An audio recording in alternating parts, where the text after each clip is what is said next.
Assalamualaikum warahmatullahi wabarakatuh.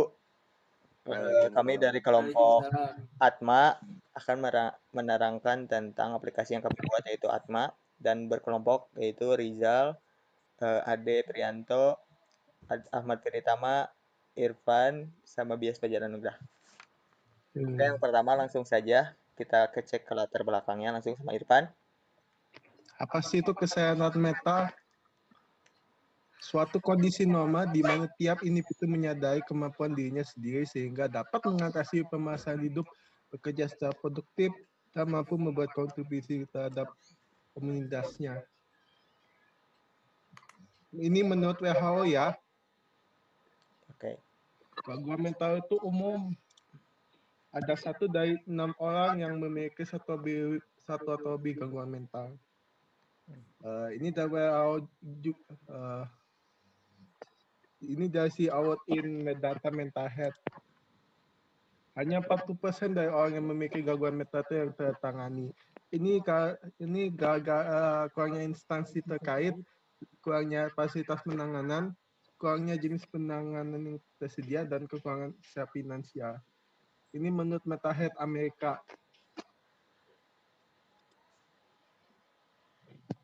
Tujuan untuk membuat aplikasi ini untuk mempermudah penanganan pengidap gangguan mental, menjembatani pengidap dengan para ahli secara online tanpa harus bertemu secara langsung, menyediakan platform yang dapat memberikan informasi yang informatif mengenai kesehatan mental dan gangguan mental, dan memperluas ruang kerja para ahli terkait. Ya, selanjutnya oleh saya, manfaat dari aplikasi ini adalah berkurangnya angka pengidap gangguan kesehatan yang tidak mendapatkan penanganan. Lalu terbentuknya pengetahuan lebih mengenai kesehatan mental dan gangguan mental. Ketiga, penanganan terhadap pengidap gangguan kesehatan menjadi lebih efektif yang ditunjukkan dengan berkurangnya angka pengidap gangguan kesehatan tersebut juga. Lalu batasan aplikasinya. Yang pertama, aplikasi ini hanya bisa dijalankan di sistem Android. Yang kedua, aplikasi hanya bisa digunakan menggunakan akses internet. Lalu ada fitur chat hanya bisa untuk mengirim pesan teks saja. Dan yang terakhir, pesan dapat berinteraksi dengan para ahli apabila permintaan diterima oleh para ahli yang dituju juga. Lalu selanjutnya untuk metodologi, aplikasi mobile ini memiliki fungsionalitas yang kompleks dan berbeda dibanding dengan aplikasi desktop. Nah, berdasarkan hal tersebut, kami menggunakan metodologi pengembangan yang khusus dimodelkan untuk pengembangan aplikasi mobile, yaitu Mobile Application Development Life Cycle atau yang disingkat MADLC, yang terdiri dari 1. Fase identifikasi, 2. Fase desain, 3. Fase pengembangan, 4. Fase prototyping, 5. Fase pengujian, 6. Fase perilisan, dan yang terakhir fase pemeliharaan. Next. Nah, untuk kebutuhan pengguna, yang pertama, aplikasi ini memudahkan pengguna untuk mengidentifikasi gejala gangguan mental para pengguna. Lalu yang kedua, aplikasi ini memudahkan pengguna untuk berinteraksi dengan para ahli yang tepat untuk menangani gangguan mental. Lalu yang ketiga, aplikasi ini menyediakan artikel untuk menambah wawasan pengguna mengenai gangguan mental. Ya. Kurang ya. Selanjutnya ada kebutuhan aplikasi. Yang pertama, aplikasi menyediakan fitur chat untuk berinteraksi dengan para ahli. Langsung yang kedua, aplikasi menyediakan list pasien. Lalu yang ketiga, aplikasi menyediakan daftar para ahli gangguan mental. Next.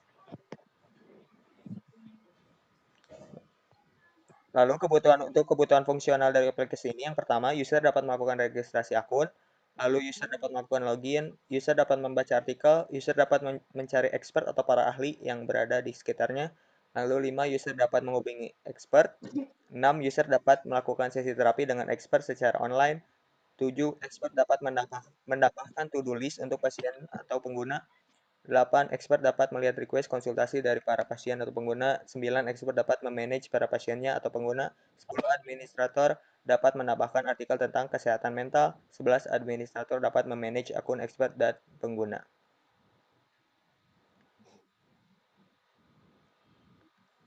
Untuk kebutuhan non-fungsionalnya sendiri, yang pertama adalah aplikasi membutuhkan sistem operasi berbasis Android agar dapat berjalan.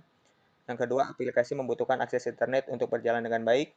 Yang ketiga, beberapa fungsi aplikasi membutuhkan permission atau persetujuan persetujuan dari pengguna agar bisa berjalan dengan baik.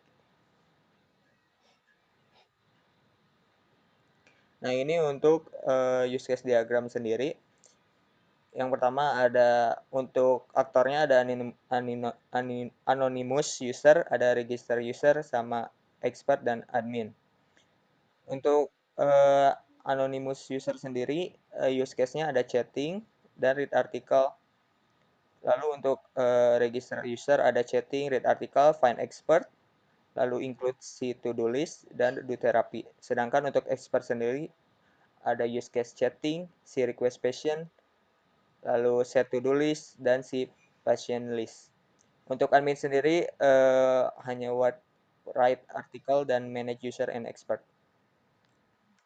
Ya, di sini saya akan menjelaskan tampilan dari aplikasi, khususnya user interface-nya sendiri. Nah, untuk penggunaan tipografi atau font yang digunakan di aplikasi Atma ini terdiri dari dua font, yaitu font Unito dan Roboto. Lalu untuk warna sendiri terbagi kedua jenis, ada main color dan secondary color. Main color sendiri terdapat dua warna utama. Yang pertama itu warna dasarnya, yaitu ungu tua. Kenapa dipilih ungu tua adalah biar tampilan dari aplikasi terasa lebih kalem terhadap pengguna. Lalu dipilih juga warna teal sebagai warna yang memberi lebih dominan terhadap warna ungunya sendiri. Lalu yang selanjutnya ini adalah tampilan dari aplikasi Atma sendiri. Di sini kami menampilkan ada home-nya dulu, di mana homepage ini terdiri dari dua section. Pertama itu to-do list, lalu yang kedua adalah artikel. Artikel ini dia akan terus muncul sampai bawah. Nah, artikel sendiri ini bisa dibaca, sedangkan to-do list ini merupakan shortcut dari fitur to-do list yang nanti akan dijelaskan selanjutnya. Nah, di sini bisa kita lihat artikel, kita bisa baca, nanti pengguna bisa baca sosmed. Misalnya ini tentang ini, lalu nanti juga bisa dibagikan artikelnya melalui WA, Line, Facebook, ataupun Twitter. Lalu yang selanjutnya ada fitur chat, di mana kita bisa melakukan chatting dengan para ahli atau teman atau yang sudah di-add sebelumnya. Nah, di sini kita bisa lihat ada misalnya chat, maka akan muncul ruang chat. Ruang chatnya sendiri ya bisa pada umumnya, ruang chat pada umumnya. Lalu setelah itu selanjutnya fitur nearby. Nah, ini tampilan dari fitur nearby. Fitur nearby ini untuk menampilkan dokter atau ahli terkait yang kita cari, tetapi dalam jarak yang terdekat dengan posisi pengguna. Jadi apabila kita membuka ini, maka dia akan memunculkan dokter atau ahli yang terdekat dengan posisi kita. Misalnya ini setelah diklik kita bisa lihat di sini ada profil dari dokter tersebut. Lalu selain itu juga dia terdapat juga mungkin beberapa artikel yang dia pernah tulis atau buat. Di sini bisa terlihat, lalu bisa juga langsung dihubungi, di mana setelah dihubungi nanti dia akan langsung masuk ke fitur chatting. Lalu selanjutnya ada fitur to-do list, di mana fitur to-do list ini diberikan oleh ahli, di mana harus diikuti oleh pengguna. Nah, bisa dikatakan to-do list ini itu seperti reminder. Kami memilih warna-warna ini biar sebagai pengingat juga agar tidak monoton misalnya satu warna. Maka kami berikan sentuhan berbeda di tiap to-do list-nya. Lalu yang selanjutnya ada fitur how do you feel. How do you feel ini sendiri sebenarnya terdiri dari 9 pertanyaan. Itu tuh berdasarkan standar ada standarnya tersendiri. Nah, di sini bisa kita lihat ada pertanyaan, lalu ada 4 jawaban, di mana 4 jawaban ini kita bisa pilih. Setelah itu baru muncul hasilnya di akhir setelah semuanya dipilih.